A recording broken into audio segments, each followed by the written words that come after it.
noches, docente y compañeros. Mi nombre es Jessica Melissa Cuyanco Lucas y el día de hoy pasaré a explicar la evaluación final del curso de razonamiento y argumentación jurídica. Para esto se va a realizar el video con un análisis del expediente número 02109-2024-PHC/TC correspondiente al caso de los cócteles seguido contra la señora Keiko Fujimori. El objetivo de esta exposición va a ser examinar la problemática constitucional del caso, analizar los principales argumentos desarrollados por el tribunal desde una concepción formal, material y pragmática, identificar las falacias argumentativas presentes en la sentencia y, finalmente, sustentar una posición jurídica distinta conforme a los principios del constitucionalismo, el convencionalismo y la ética profesional jurídica. Como primer punto sobre la problemática del caso, esto se centra en determinar si las decisiones judiciales y fiscales adoptadas en el proceso penal seguido contra Keiko Fujimori vulneraron derechos constitucionales fundamentales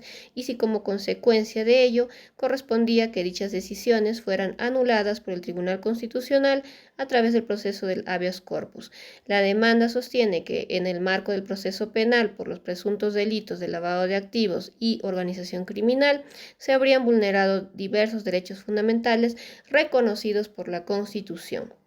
En primer lugar, se alega la vulneración del principio de legalidad penal en la medida en que la defensa sostiene que los hechos imputados no constituyen un delito al momento de su comisión, dado que ciertas figuras normativas aplicadas por el Ministerio Público y el Poder Judicial fueron incorporadas al ordenamiento jurídico con posterioridad. En consecuencia, la aplicación implicaría una interpretación extensiva o una aplicación retroactiva desfavorable de la ley penal, lo cual está prohibido constitucionalmente. En segundo lugar, se denuncia la afectación del derecho fundamental a la libertad personal debido a que las medidas restrictivas de libertad adoptadas en el proceso penal habrían carecido de una base constitucional sólida al sustentarse en una imputación que no cumpliría con los estándares de tipicidad penal exigidos por el principio de legalidad. Finalmente, se invoca la vulneración del derecho a la tutela procesal efectiva y al debido proceso, alegándose que las resoluciones judiciales que rechazaron las excepciones de naturaleza de acción no se encontraban debidamente motivadas, impidiendo un adecuado ejercicio del derecho de defensa. Por lo tanto, el problema planteado no es únicamente la naturaleza penal, sino esencialmente constitucional, pues involucra el control de una legitimidad del ejercicio del poder punitivo del Estado. En el segundo punto, sobre el análisis de los argumentos del Tribunal Constitucional, tenemos una concepción formal en donde el Tribunal Constitucional estructura su razonamiento a partir del respeto a la distribución de competencias entre la jurisdicción ordinaria penal y la jurisdicción constitucional. El tribunal sostiene que la justicia constitucional no tiene competencia para determinar la tipicidad de una conducta penal ni para valorar los hechos de la prueba, funciones que corresponden exclusivamente al juez penal dentro de un proceso ordinario. En tal sentido, afirma que el habeas corpus no puede ser utilizado como una vía para reabrir el debate sobre la calificación jurídica de los hechos imputados. Bajo esta lógica, el Tribunal Constitucional estableció como premisa mayor que su función se limita a la protección de derechos fundamentales y no a la sustitución de un juez penal. Como premisa menor, señala que la parte demandante pretende que el tribunal revise la tipificación del delito de lavado de activos y en consecuencia concluye que dicho cuestionamiento resulta improcedente en la vía constitucional.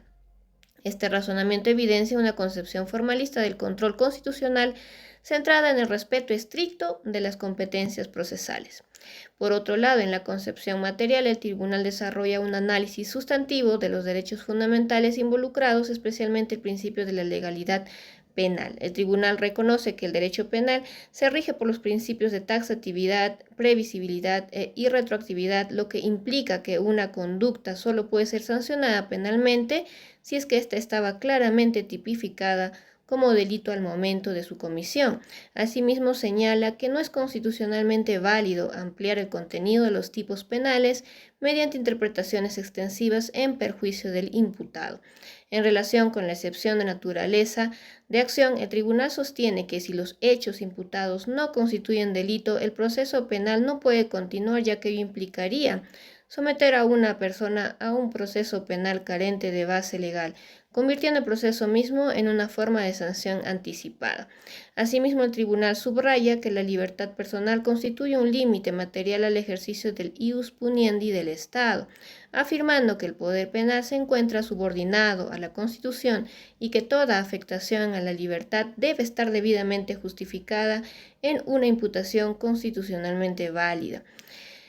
Además, en la concepción pragmática, el tribunal orienta su decisión a preservar la funcionalidad y coherencia del sistema de justicia. En ese sentido, enfatiza que la intervención de la justicia constitucional debe ser excepcional y preventiva, evitando interferir indebidamente en el desarrollo del proceso penal ordinario. Asimismo, destaca que el habeas corpus no solo protege frente a detenciones arbitrarias actuales, sino también frente a amenazas ciertas contra la libertad personal, reafirmando su función como mecanismo de control del poder penal, especialmente en casos de alta relevancia política y social.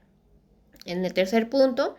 para ver las falacias, se identifican falencias en la argumentación del tribunal. En primer lugar, se aprecia una falacia de petición de principio, en tanto el tribunal afirma que no puede revisar la tipicidad penal porque ello no forma parte de su competencia y utiliza esa misma afirmación como conclusión para rechazar el análisis constitucional del caso, sin justificar de manera autónoma el por qué, en situaciones de vulneración evidente del principio de legalidad, dicho control estaría prohibido.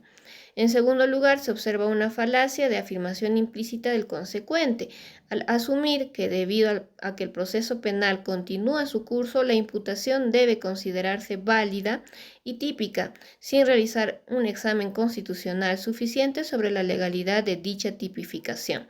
Estas falacias debilitan la coherencia interna del razonamiento judicial y limitan el alcance de la protección constitucional de los derechos fundamentales.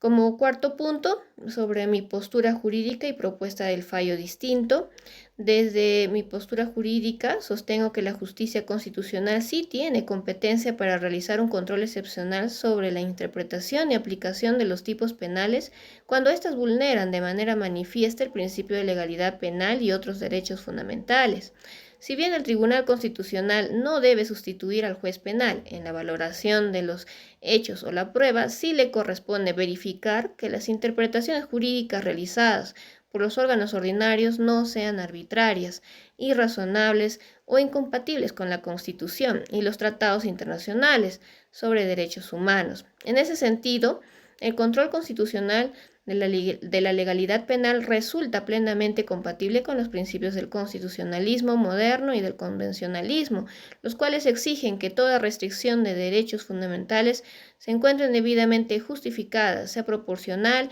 y se respete los estándares internacionales de protección de derechos humanos asumidos por el Estado peruano. Por ello, un fallo distinto debió admitir el habeas corpus y ordenar un control estricto de la imputación penal a fin de verificar que la persecución penal no se sustente en interpretaciones extensivas o retroactivas del tipo penal de lavado de activos, garantizando así el respeto al principio de legalidad y al derecho a un proceso justo. Sobre el punto 5, los principios, normas éticos profesionales y nuestra formación académica. En este caso se pone de relieve la responsabilidad de los jueces y abogados de actuar con integridad, independencia y respeto a los derechos fundamentales. El ejercicio de la profesión jurídica no se limita a la aplicación mecánica de normas, sino que implica un compromiso ético con la justicia, el Estado de Derecho y la dignidad de la persona humana. En ese sentido, la defensa técnica debe ejercerse con honestidad y lealtad procesal, mientras que los jueces deben fundamentar sus decisiones en argumentos jurídicos sólidos y constitucionalmente compatibles.